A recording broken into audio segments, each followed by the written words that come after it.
Let's talk about the final spot on today's show here. Thank you guys for rolling with us. 8:15 p.m. Eastern. The Green Bay Packers 6-6, 2-4 on the road at the New York Giants. 4-8, 2-3 at home. MetLife Stadium, East Rutherford, New Jersey. 41 Fahrenheit, clear at 9 miles per hour. Oh, the Green Bay Packers being very good to us, man. Very good to us. Got to put a comma in my live action last week.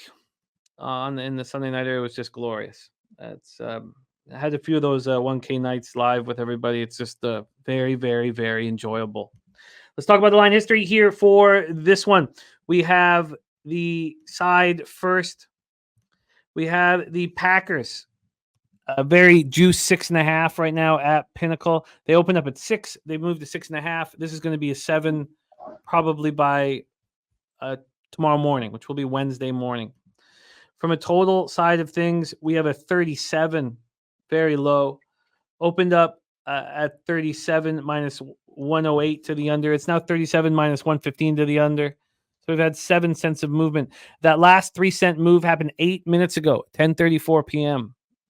3-cent more move to the under in this one.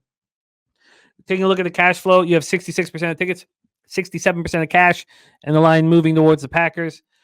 We have 95% tickets on the under. We don't have cash information yet. Brent Cook says Green Bay seems simple. Yes, but they just beat the Super Bowl champions. And now they go play the 4-8 Giants. And 41 Fahrenheit, clear, 9 miles per hour at MetLife. Packers coming off their biggest win of the year. They've won 3 straight.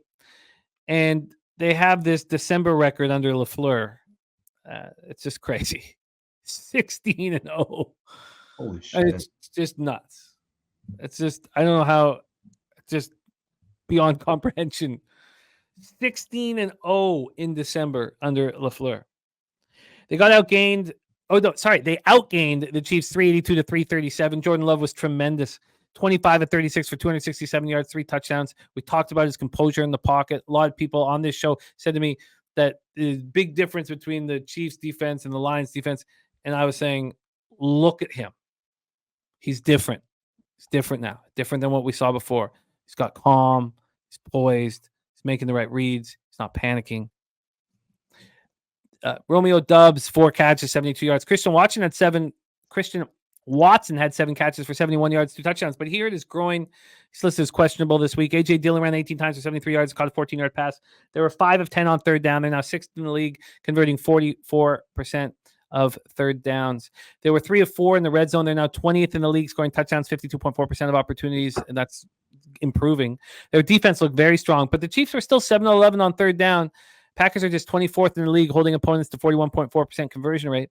Held the Chiefs to 2 of 4 in the red zone. That's where they're stepping up. And wait till they're fully healthy. They're now 8th in the league, allowing opponents to score touchdowns just 48.8% of the time. Pass rush got 3 sacks, 7 quarterback hits. Nixon had an interception. Jair Alexander missed the 4th straight game. We thought he was going to be back. Aaron Jones missed another game. The Giants come in off their bye week. They were last seen a 10-7 win at home over the Patriots. First 2-game winning streak of the season. And their defense has been a huge part of it, obviously. But also Tommy DeVito not making mistakes. 2-1 as the starter. Unbelievable. Who would have thought that? Now, there is an issue. Tyrod Taylor is practice all week. And we don't know who's starting. He's not told us. So I'm very curious to hear what everybody thinks. Because if you look at what DeVito's done, 6 touchdowns and 1 pick in his past 3 games. He's not thrown an interception in his past 66 passes. Passer ratings of 137.7 and 103.9. The 137.7 against Commanders, the 103.9 against the Patriots. You got to go with DeVito. I mean, I know it's crazy to say that out loud, but they got to go with DeVito. They've been playing without Pro Bowl tackle Dexter Lawrence, and they've been playing great. They forced 6 turnovers in the win over Washington.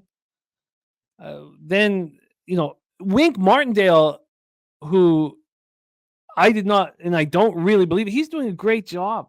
Okereke, McKinney, Deontay Banks get picks. Now, the offensive line is the complete mess. That has not changed. It's allowed the Patriots to get a season high 6 sacks, 7 quarterback hits, 7 tackles for a loss. The offensive line is horrific, but it's not really like the Packers offensive line, front 7 pass rush is that scary. It's not. So yes, there's huge problems with the Giants offensive line. Saquon Barkley had 2 big runs, 19 and 14.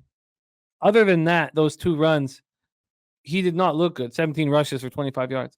Now, Darren Waller, eligible to come off injured reserve. And it's possible that both Dexter Lawrence and their offensive tackle, Evan Neal, will be ready to return after the bye. We're still waiting for Dable to let us know. Now, the numbers are bad for the Giants. We know that. 31st on third down, converting 30.9% of opportunities. 31st in the red zone, scoring touchdowns on 40% of red zone drives. But they're 5th in third down defense, allowing opponents to convert 35% of the time. 24th in red zone defense, allowing opponents to score touchdowns on 61.9% of red zone drives. I guess what's happening now is I'm talking myself into the under, which I didn't expect. And I think that Tommy DeVito should start at quarterback.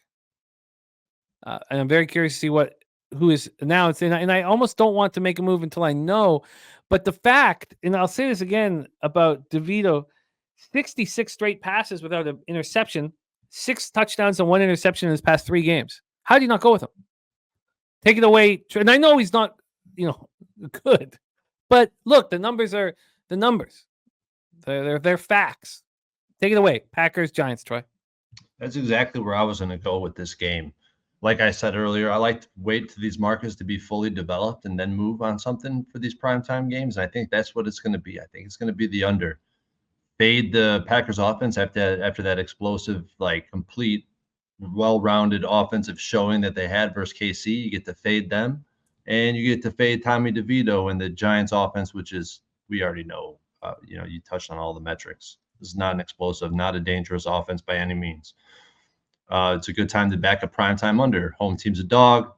I know it didn't work out yesterday, or when was it? I bet the under Packers in the Packers-Chiefs game. I bet the under home team was a dog. It almost got there. It didn't look like it had any chance to cash. It still almost cashed. I think in this spot, it would definitely be the right side to be on the under in a spot like this. I'm not looking towards back in the Packers, and I'm definitely not looking towards back in the Giants. So maybe I just fade both their offenses, take the under. I agree. Now, the Packers total was messed up. To put up a 43.5 when neither team had got to that number in the 3 previous games was just messed up. I don't think there's anything messed up about this. This is a low number. The public's going to be very nervous about getting underneath it. It's too low. It's 37. We just watched the Packers put up 28 points against the Chiefs. The more I talk about it, the more I like it. I'm going to bet this tonight. Let's just go back to the cash flow once more here on this under. 95% of but there's only 4,600 tickets. Nobody wants to bet this game. I think that this moves to 36.5 very soon. That's what I think. It's all good, DG. It's all good, my man. We know that you got our back and support us, my man. Doug says, I think the Packers win for sure, but not sure about the cover. Says maybe Packers for a money line parlay look. And Jared says, I don't see why they wouldn't start Tommy. They aren't playing for anything. It may as well keep letting the young players get reps and see what happens. There is some crazy talk that the Giants could just win out with the Tommy DeVito special and make the playoffs. But obviously we know that there are no fairy tales in Shawshank, man. Packers, Giants, I'm going to bet the under tonight.